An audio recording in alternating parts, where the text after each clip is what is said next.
இந்த அபூ மூஸல் ஹவுலானி ரலியல்லாஹு அன்ஹு அவர்கள் வந்து நிற்கிற பொழுது, நீங்கள் தான் அபூ மூஸல் ஹவுலானியா என்று சொல்லி உமர் ரலியல்லாஹு அன்ஹு அவர்கள் அபூ மூஸல் ஹவுலானி ரலியல்லாஹு அன்ஹு அவர்களை கட்டி அணைத்து முத்தமிட்டு விட்டு மீண்டும் மீண்டும் அழுது தன் பக்கத்திலே உட்கார வைத்து விட்டு சொன்னார்களாம், அல்ஹம்துலில்லாஹ், எல்லா புகழும் அல்லாஹ்விற்குரியது.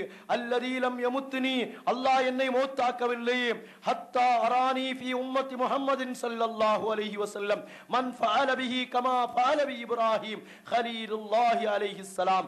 இப்ராஹிம் அலைஹிஸ்ஸலாத்த அல்லாஹ் எப்படி பாதுகாத்தானோ, நெருப்பை விட்டு பாதுகாத்தானோ, அதே போன்று என்னுடைய ஹபீபான முஹம்மது ஸல்லல்லாஹு அலைஹி வஸல்லம் அவர்களுடைய உம்மத்தில் இருந்து நெருப்பை விட்டும் பாதுகாக்கப்பட்ட ஒரு மனிதனை பார்க்காமல் பார்க்கும் பாக்கியத்தை அல்லாஹ் எனக்கு தந்தானே, அவனுக்கே எல்லா புகழும் என்று சொல்லி காட்டுகிறார்கள் என்றால், அருமையான சகோதரர்களே, செய்திகளை நாம் சிந்தித்துக் கொண்டே செல்லலாம். ஒவ்வொரு செய்திகளாக சஹாபாக்களுக்கு அல்லாஹ் கொடுத்த கண்ணியம்.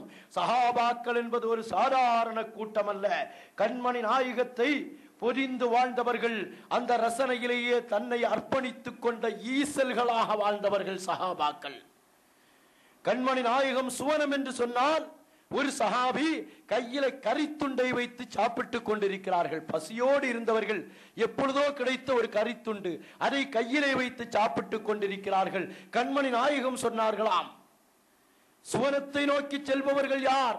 போர்க்களத்திலே பசியோடு இருப்பவர்களுக்கு ஒரு துண்டு இறைச்சி கிடைக்கிறது, அதை புசித்துக் கொண்டிருக்கிறார்கள்.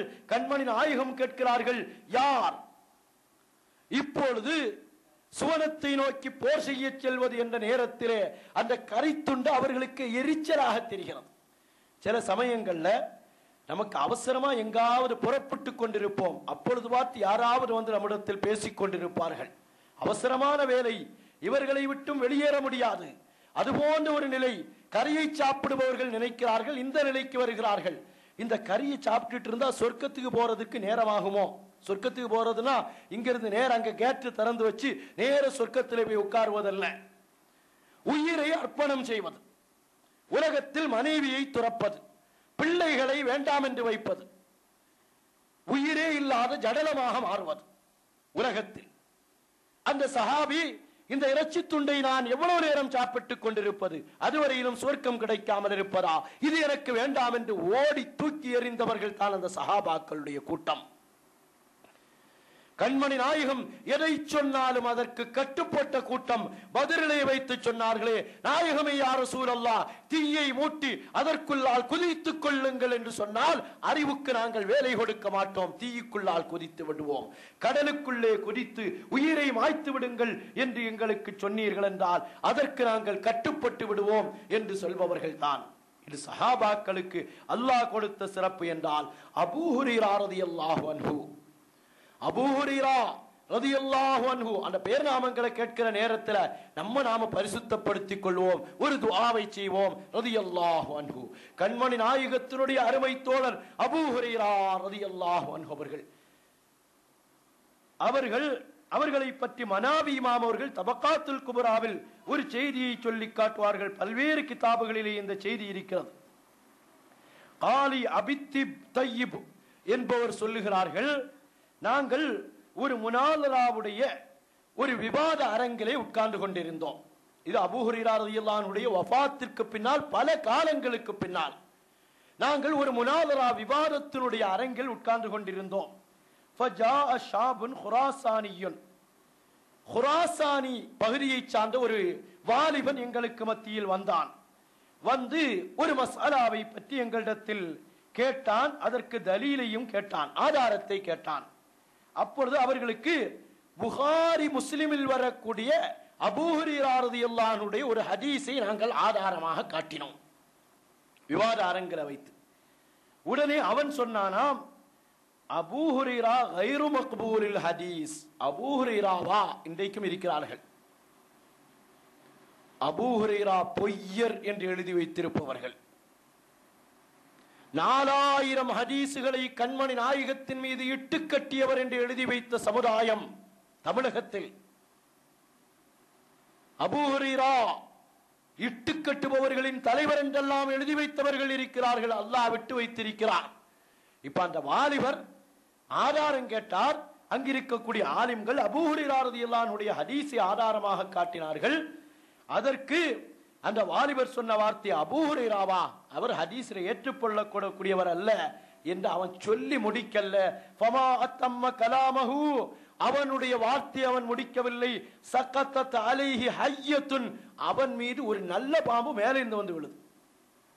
பூமியினுடைய மேற்பகுதியில் இருந்து வான்முகட்டில் இருந்து ஒரு பாம்பு வந்து அவனுக்கு மேலே விழுகிறது. ஃபதஃபர்ரக அன்னாஸ், பாம்பு ஒரு மஜ்லிஸ்ல வந்து விழுந்தா என்ன ஆகும்? ஃபதஃபர்ரக அன்னாசு ஹாரிபீன, மக்கள் எல்லாம் பாம்பை பார்த்து விரண்டோடுகிறார்கள். அந்த பாம்போ இவனை துரத்துகிறது. வேற யாரையும் பார்க்கல, ஆளுகளுக்கு இடையில ஓடி இவனை துரத்துகிறது. தப்பத் தப்பத், அவன் சொன்னான், நான் நாசமாகிவிட்டேன் நாசமாகிவிட்டேன் என்று சொன்னான். பலம் யரஹா அஸருன், அதுக்கு பின்னால் அவன் எங்க இருக்கிறானே தெரியல, அவன் மைத்து கூட கிடைக்கல என்று சொல்லி காட்டுவார்கள். அருமையான சகோதரர்களே, இது போன்று ஒன்றல்ல செய்தி, 1000 செய்திகளை சஹாபாக்களுடைய விஷயத்திலே சஹாபாக்கள் காட்டிய அந்த அற்புதமான சாதனைகளை பற்றி நமக்கு சொல்லி காட்டுவார்கள். அப்பா அதைத்தான் நமக்கு வைத்திலே நினைவுபடுத்தி காட்டுவார்கள். சஹாபல் முகஃபி குல்லுக்கும் கௌகபுன் யுரா என்று சஹாபாக்களை சிலாகித்து காட்டுவதை போல நாம் நம்முடைய கண்மணி நாயகத்தினுடைய புனிதமான அந்த சஹாபாக்களை பற்றி குறைபட்டு விடக்கூடாது. அவர்களை பற்றி தரம் தாழ்ந்த எண்ணம் வந்து விடக்கூடாது. அவர்களும் பாவம் செய்தவர்கள் என்ற நிலை வந்து விடக்கூடாது. அவர்களும் இட்டுக்கட்டியவர்கள் தானே என்று எண்ணம் வந்து விடக்கூடாது. ஒரு பார்ட்டியில் உள்ளவங்க இன்னொரு பார்ட்டியில் உள்ள தொண்டர்களுடைய குறைகளை ஆய்வு செய்வாங்க. இதுதான் வளமை. ஒரு பார்ட்டியில் உள்ளவர்கள் இன்னொரு பார்ட்டியில் உள்ள தொண்டர்களுடைய குறைகளை ஆய்வு செய்வார்கள். ஆனால் இஸ்லாமிய மார்க்கத்தில் இருப்பவர்கள் இஸ்லாமிய மார்க்கத்தின் முதல் அஸ்திவார தொண்டர்களுடைய குறைகள் என்னவென்று ஆய்வு செய்து கொண்டிருக்கிறார்கள். ஒரு கூட்டம் யகூதிகள் அல்ல, நஸ்ரானிகள் அல்ல. ஆனா அவர்கள் தங்களுக்குள்ள பேசிக்கொண்டான், நீ தான் யகூதி, நான் தான் நஸ்ரானி, முஸ்லிம் என்று பேசல. அவங்க ஒருவன் இன்னொருவனை பார்த்து பேசக்கூடிய பார்த்த இவர்களெல்லாம் அபூஜஹிலின் கூட்டம், இவர்களெல்லாம் யகூதிகளுடைய கூட்டம், இவர்களெல்லாம் நஸ்ரானிகளுடைய கூட்டம் என்று எடுத்து சொன்ன காலகட்டத்தை நாம் பார்க்கிறோம். ஆனால் நம்மை பொறுத்தவரையிலும் சஹாபாக்களை மதிக்கிறோம், சஹாபாக்களை உயிருக்கு மேலாக மதிக்கிறோம். அவர்கள் தான் இஸ்லாத்தினுடைய அஸ்திவாரங்கள். அவர்களுடைய உயிர், பணம், பொருள், மனைவி, மக்கள் அத்தனையும் அர்ப்பணம் செய்துதான் இந்த இஸ்லாமிய மார்க்கம் நம்முடைய கையிலே வந்து கிடைத்திருக்கிறது. ரிஜாலல் முஸல்லி, முஸல்லா என்ற இடத்தின் சொந்தக்காரர்களே, ஃபீக்கும் ஸஃப்வத்தல் வரா, உங்களுக்கு மத்தியில் தான் கண்மணி முஹம்மது முஸ்தபா ஸல்லல்லாஹு அலைஹி வஸல்லம் அவர்கள் இருக்கிறார்கள்.